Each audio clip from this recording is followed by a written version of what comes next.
Assalamualaikum warahmatullahi wabarakatuh. Taqabbalallahu minna wa minkum.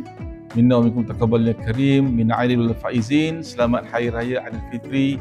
Maaf zahir dan batin daripada kami seluruh jawatankuasa Surau At-Taqwa Country Villa Resort.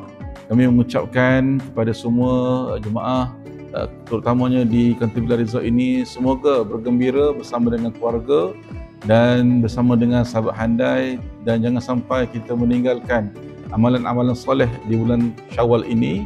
Mudah-mudahan Allah Ta'ala menerima semua amalan kita dalam bulan Ramadan yang lepas, dan kita teruskan momentum yang kita telah bina dalam madrasah Ramadan, diteruskan dalam bulan Syawal dan seluruh tahun hinggalah kita bertemu lagi dalam Ramadan yang akan datang. Kami mengambil peluang ini untuk menyusun 10 jari memohon kemaafan anda-anda di kalangan kami, terutama jawatankuasa yang melakukan kesilapan terutama dalam menguruskan surau kita ini. Mohon dimaafkan, dan anda ada cadangan-cadangan untuk kita terus memeriahkan dan mengimarahkan surau ini, kami sangat alu-alukan. Sekali lagi kami ucapkan selamat Hari Raya, maaf zahir dan batin, khusus daripada seluruh jawatankuasa Surau At-Taqwa Country Villa Resort.